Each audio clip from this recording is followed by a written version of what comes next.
Hey y'all, this is Shon Gerber. Thank you so much for listening today. But before we get started, I have a question for you. Would you like to finally pass the CISSP and get started building a lucrative and rewarding career in cybersecurity?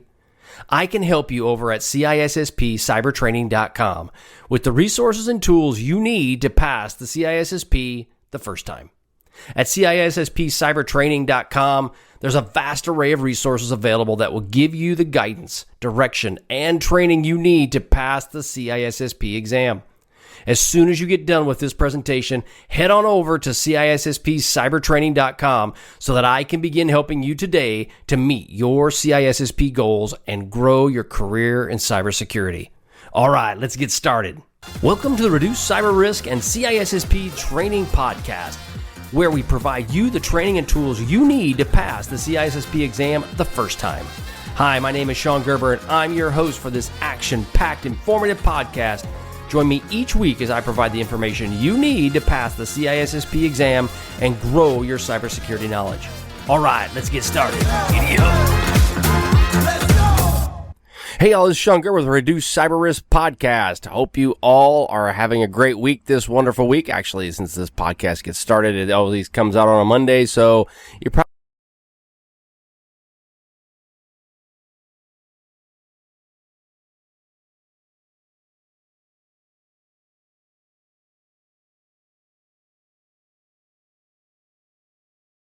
as it relates to cybersecurity. And one of the aspects, well, I should say, there was like 7 different topics they had on that article specifically, and they focused, I'd say 5 of the 7 focused on cloud.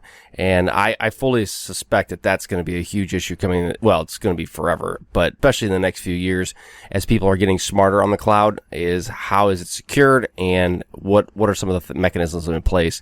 And so I've learned with our deployment, or the deployment I've seen with the cloud in my company, that there's a lot of knowledge that needs to be learned, including myself, on how much that I don't know. And it's been an eye-opening experience of trying to work through everything. Because the thing, you have this standard foundation with cybersecurity, but then when you get into the cloud, there are different aspects, that little nuances that in the past you'd have one server could get compromised. Well, now if you screw up some pretty big aspects that almost anybody can configure, you could basically compromise a large swath of whatever you put out there. So there's a lot of nuances to it. It's going to be pretty cool. I at least from my standpoint, I like to learn, so it's going to be kind of neat. But, well, so let's roll in today. Today is episode 54, Understanding and Supporting Investigations.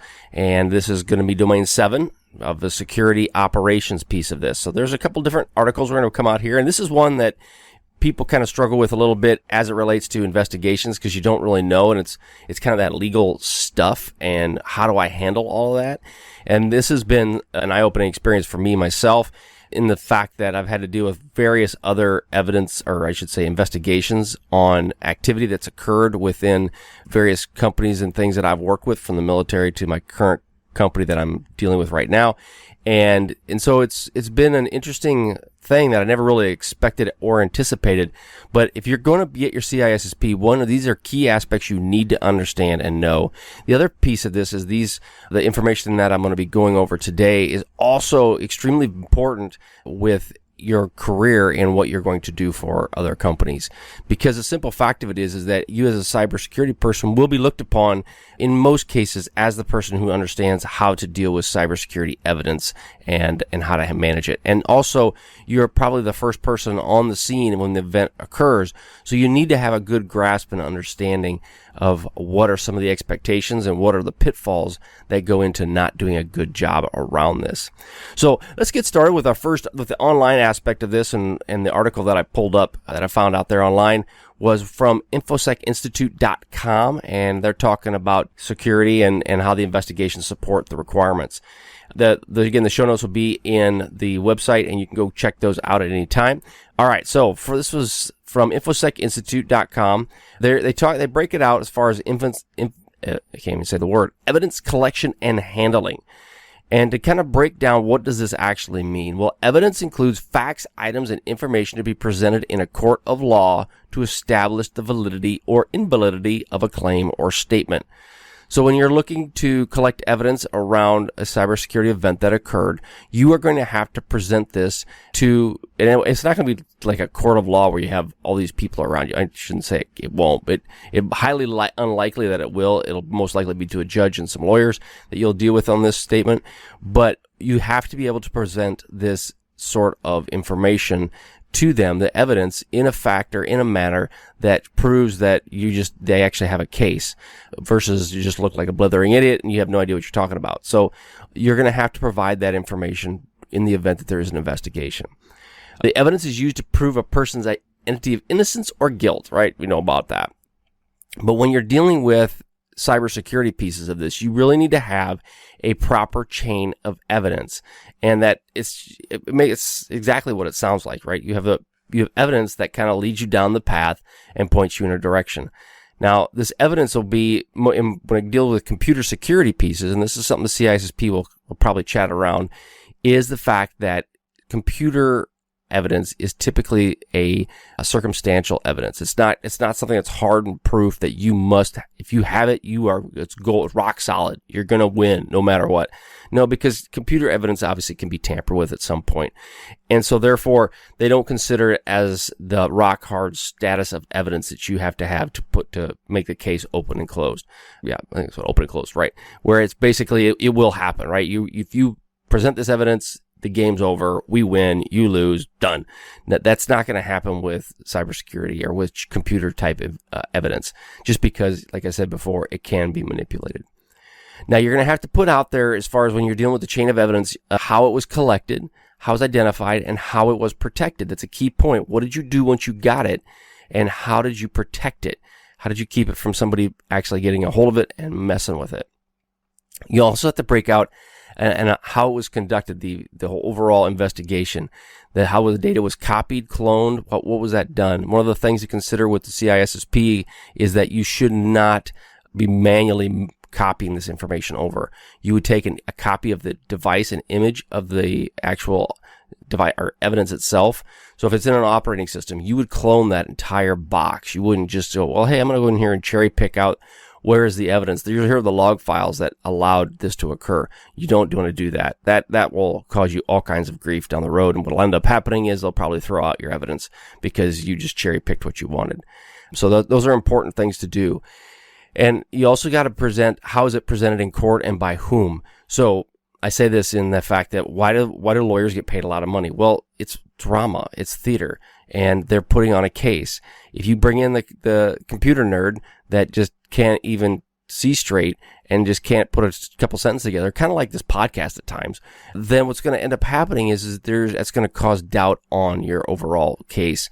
So you're going to have someone who is articulate and knows what they're talking about, that is acting as a witness for your case. So those are important. I was talking to a guy that is a CISO with another company, and he actually sits and he gets paid to go in and present evidence in courts for companies. And the reason is he's an expert on this stuff, on this technology, and therefore he is pulled in as an expert witness who can talk to these aspects. And because he can talk at the third grade level to people, then what ends up happening is he gets called up a lot to go do it. So there's opportunities there. If you ever become once you get your CISSP and you get into the space and you have some more education, or not necessarily education, but experience, you potentially could be an expert witness. So anyway, that's all that. So the other thing is they talk about here at InfoSec Institute is whether the property's been returned to the owner after the investigation. You have to define, was it brought back to them? Was it given back to them? Those are things you'll have to call up. Now, when you're also, some other aspects around chain of custody is who obtained the evidence, who secured it, where and when was it collected, basically the where, when, what, why kind of thing. You got to be able to call that out and be able to state what that was. Now, in the case of the evidence storage, is typically stored in some locked environment, vault or some sort of safe. That kind of information, that kind of place was where you would typically store this kind of information. You wouldn't just leave it in a drawer in your desk. Probably not a good idea. An encrypted thumb drive that can walk off? No, probably not a good idea. Well, even better, into just a thumb drive that's not encrypted. Those would be bad things to do. When you're dealing with evidence, you should make sure that it's labeled correctly and then it's protected, i.e. within some sort of encryption mechanism to ensure that it is not tampered with. And then it also must be conducted with identical clones. We talked about the fact that you should have an identical clone of the system. You should not just copy the information off of this information. Now, one thing else that you should consider is that when you are messing with the data, it's important that there's monitoring occurring and recording what you're doing, that the court's going to want to know how you did that. So you can't just say, well, hey, I magically found these logs. They just kind of showed up one day. I don't know where they were before, but they're here. No, that won't work. They're going to look at that and they're going to frown on that pretty quickly and probably get you thrown out. So you need to make sure that it's recorded, monitored, and managed. And those recordings are actually available to the court if they want to have them. So, and again, it must be presented in court, accompanied by testimony and opinion. Those are key pieces around that as well. So those are all aspects around the chain of custody piece of this. Now, the other thing that the InfoSec Institute brought out this bullet point is that the property must be returned to the victim after the trial or securely stored if the perpetrator is found guilty of the crime. He's not climbing a mountain, a crime. The perpetrator will forfeit his or her rights to the property in such cases. So, not guilty, you give it back. If they're guilty, they lose access to it. And then they go break big rocks into little rocks. So yeah, or it's a white collar crime. They'll probably just go sit at a resort somewhere drinking margaritas and relaxing. No, that's not really necessarily the case, but you kind of see that in movies sometimes. All right, reporting. So the reports must be complete, detailed, and high enough quality to be accepted in a court of law. So you got to provide some level of reporting on this stuff. And so there's something else to consider is that if you have bad English, okay, that's probably just butchered the English language right there. If you have bad grammar, bad English, you don't know what you're talking about, and you don't know how to write a sentence together, then you probably better have somebody else file the report for you. Just saying. It might not be a bad idea to do that. It should include some of the following things. Basically, how you got to where you were at, what was the forensic step and process then which you got to where you were at, copies of your standard operating procedures. Again, you must have things documented. It can't just go and off the cuff and make things happen. A copy of the checklists that are used for the investigative process. What are you using to get there? Step 1, I copy files. Step 2, I encrypt files. Step 3, so on and so forth. And again, you got to have to put this in the 3rd grade level. I don't mean that people are foolish, and I've said before in some of my CISSP training, the ultimate goal is to bring this to the 3rd grade level. And why? Because the 5th grade level, people can't get it, because if you ever play the game, how smart are you, or who's smarter, if you are a 5th grader. Most 5th graders are pretty intelligent. 3rd grade, yeah, you can probably talk at that level, then you're probably going to be okay. Most people will understand what exactly you're saying. So it's important to do that. You also need to make sure that you have you're using the right technology and terminology and talk in a layman's terms. One thing also you should deal with when you're dealing with logs, make sure they're time stamped on when they actually were taken. Again, all of these things could be manipulated in the right situation, but it helps build your case. Now, when you're dealing with different techniques, you basically, it's important that you have some level of techniques in place to ensure that you get this. And this comes down to forensic principles must be applied to all digital evidence. Evidence must not be altered during the collection phase, so on and so forth. You must make sure that is, and that would be followed up by a checklist that you have on how do you actually get to this point. I would highly recommend that you don't, on your first investigation, especially if it's dealing with something of any significance for your company, you bring in a third party. But when I say that, is then you get smart on how does that third party do it. Now, if you have time and you haven't had an investigation, maybe it would be wise to go find a friend and talk to somebody about how to do a proper investigation around the IT space and the cybersecurity space. And even if it's a regular investigation for a criminal investigation, such as murder, robbery, whatever, that same processes can be used. It's just smart for you working on your CISSP to be able to understand these pieces of this. All training must be provided to anyone that accesses this digital evidence. So if you have someone, the lawyer that needs to access it for whatever reason, you have specific training in place to help them how they access it. I would also recommend you put this data, if somebody does need to look at it, you put it in an environment where they cannot manipulate it or do anything to it. Kind of like its own little walled off garden that they can see in, but they can't touch any of it. I think that would be very important just because, and if you can prove that in the court of law that you did that situation, that would be very valuable. It must not be altered in the collection phase of the investigation. You must talk about how you didn't alter it during that collection phase. Personnel that are in possession of evidence are responsible for it until it's back into storage. It's a check-in, check-out process. Once you have it and you check it in, you are responsible for it or check it out. Then you're responsible for it until you check it back in. And then all personnel and entities must be fully certified to work with evidence if the chain of evidence is to be preserved. You got to have a process. They got to be certified. They've got to be trained. You can't just go do it willy-nilly. So, it's just got to have a process behind this stuff. So, forensics, there's some key aspects around this. We got media. Man, it's 4 a.m. I'm a little tired. Sorry. It's media analysis.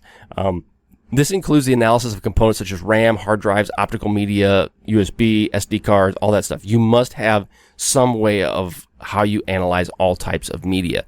If you don't have that capability, outsource it. It's just important to have it done right.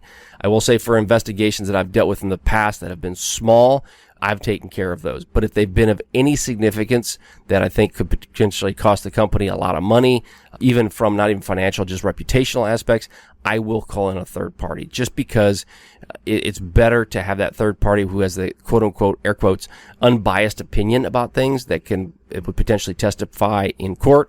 What would happen is if I went in to testify for my company in a large situation, because I'm the sole investigator, it would probably be looked upon as not as trustworthy of an investigation, that I'm looking in the best interests of my company.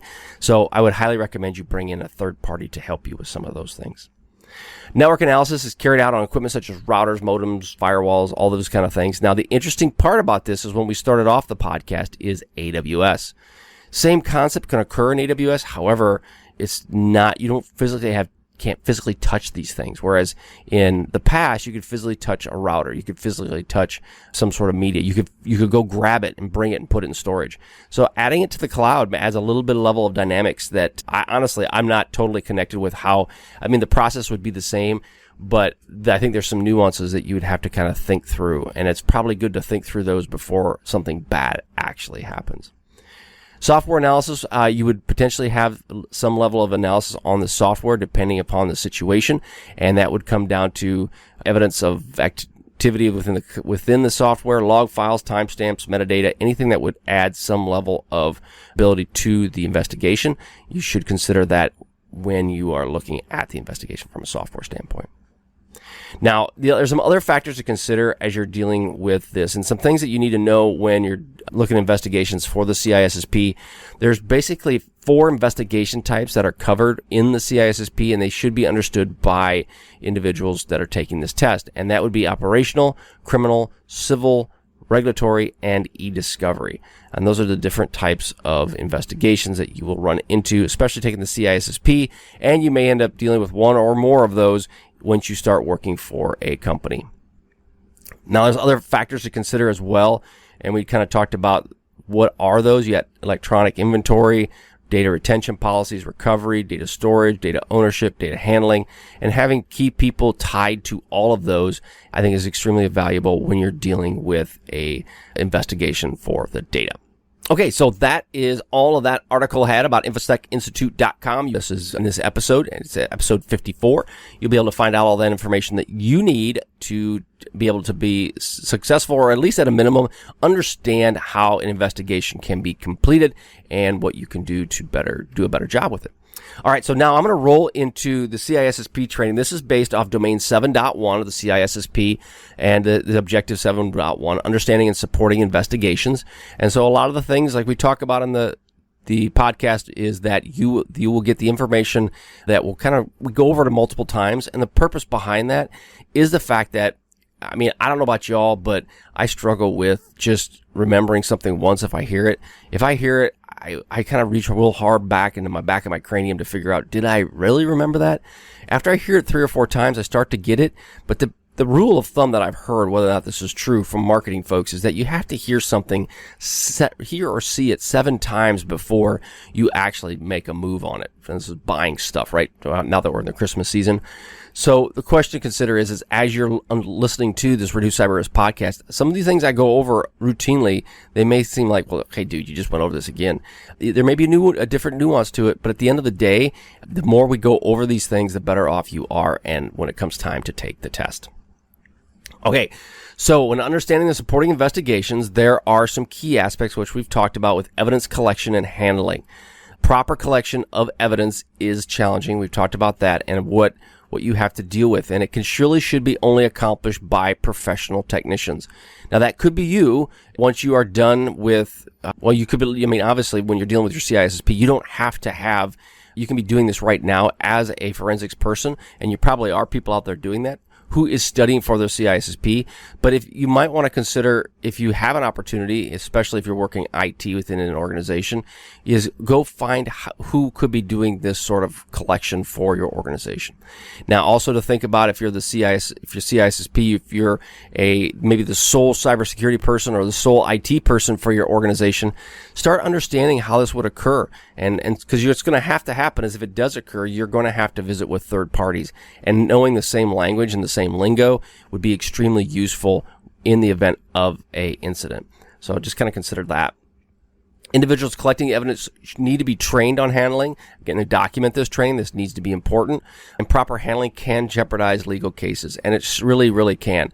If you don't have a good case because you did a shoddy job of collecting the evidence, the only person that fall to this, I should say one of the key contributors to the failure of your case would be potentially you.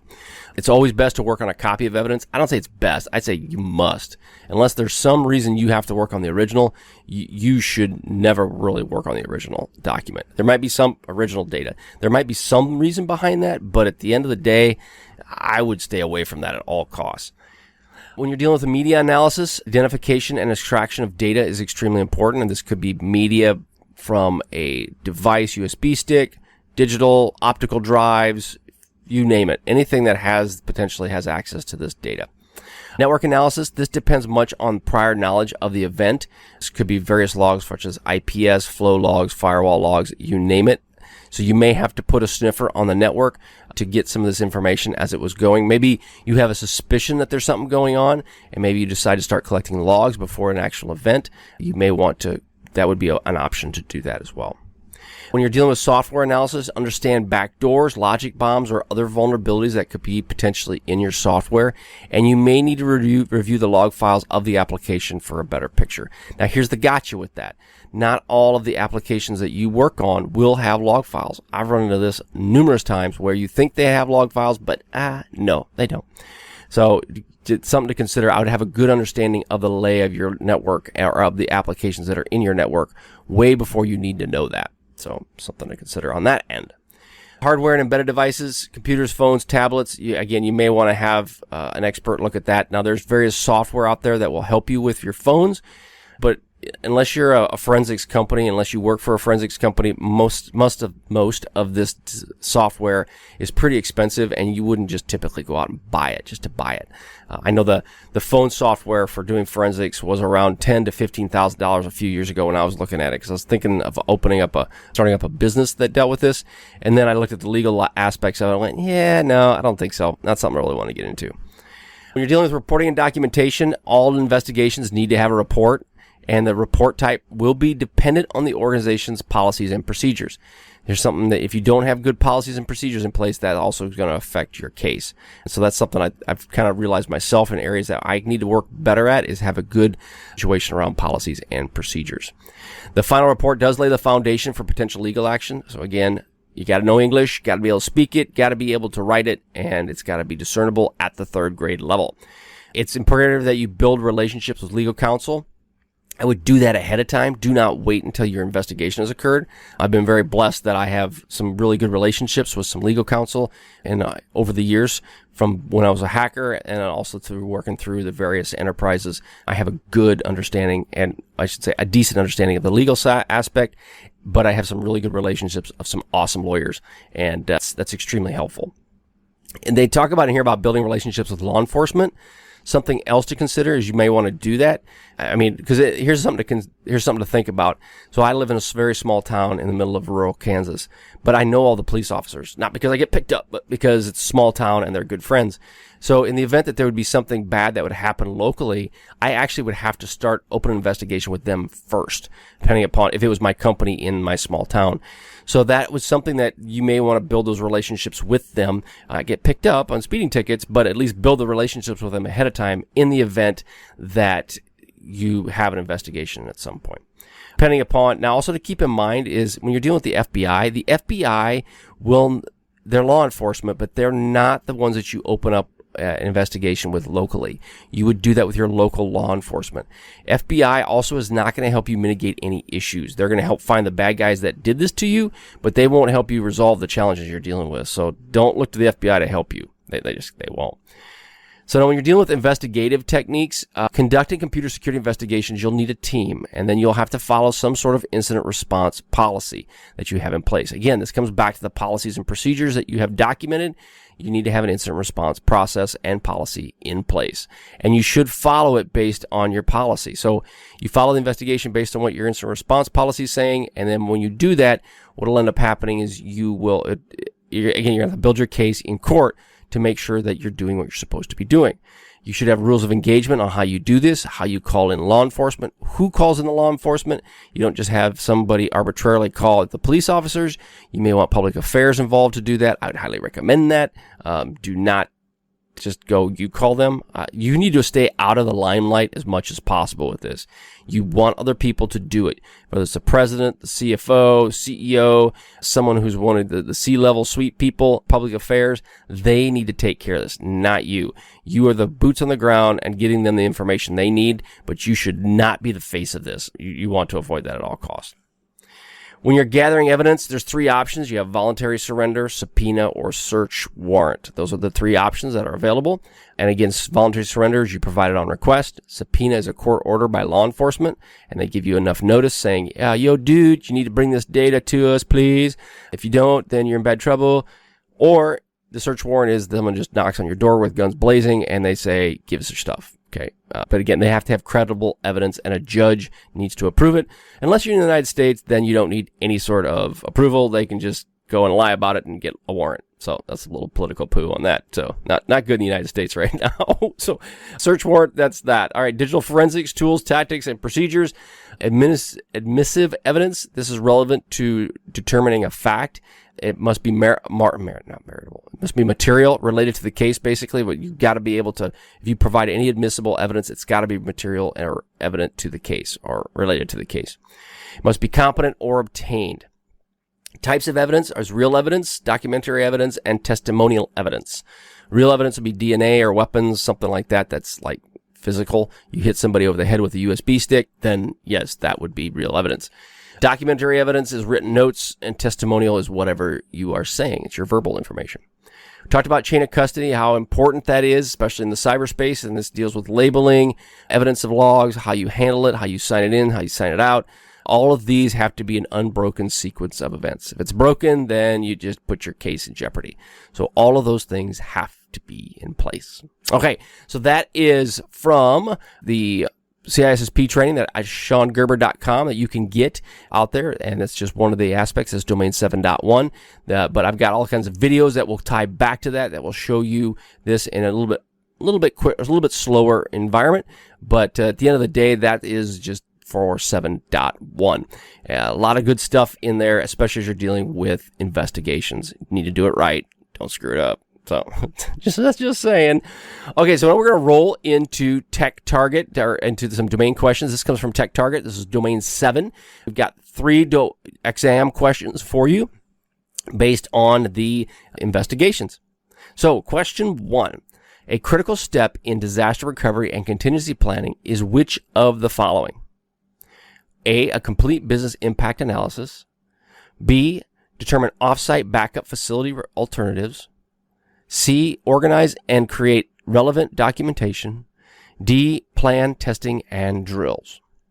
Okay, so the critical first step in DR and contingency planning is which of these? Complete a business impact analysis, determine offsite backup facility alternatives, organize and create relevant documentation, plan testing and drills. And the answer is A, complete a business impact analysis. It's usually the first step when you're dealing with a DR plan. Got to understand how's it going to affect your business. Question 2, there are different types of offsite facilities, either subscription-based or company-owned. Which type of subscription-based backup facility is most often used? A, cold. B, warm. C, hot. D, redundant.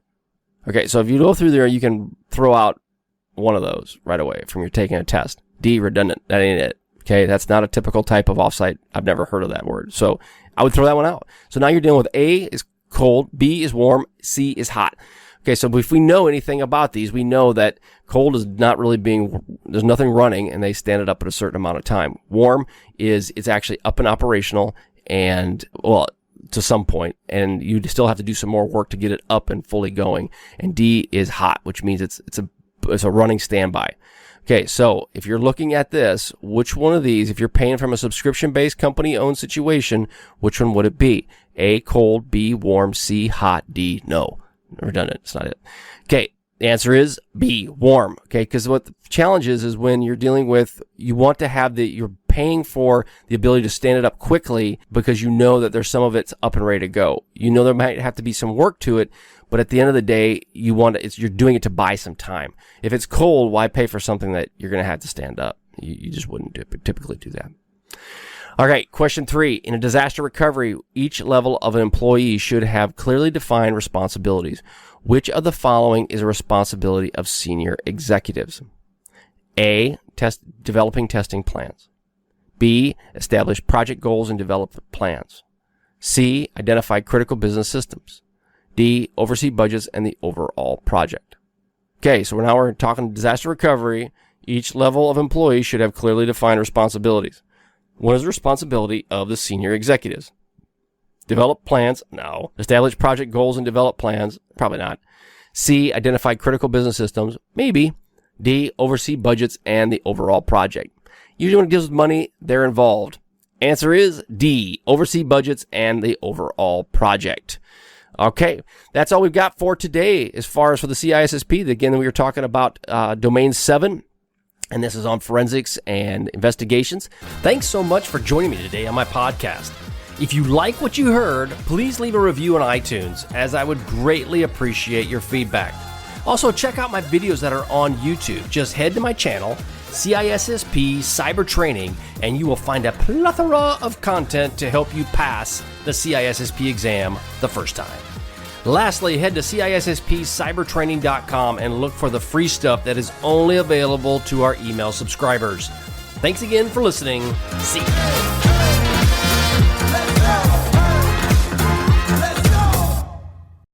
Hey, thanks again for listening today. It's been my pleasure to prep you for the CISSP exam. Are you interested, though, in some free CISSP exam questions? Head on over to freecissprequestions.com and sign up to join my email list, and you'll receive access for 60 free CISSP questions each and every month for the next 6 months. That's a total of 360 questions just for signing up with CISSP Cyber Training. You'll also gain access to other free CISSP resources, so just head on over to freecissprequestions.com and sign up, or head on over to CISSPCybertraining.com and sign up today. Have a wonderful day, and we will catch you on the flip side. See ya.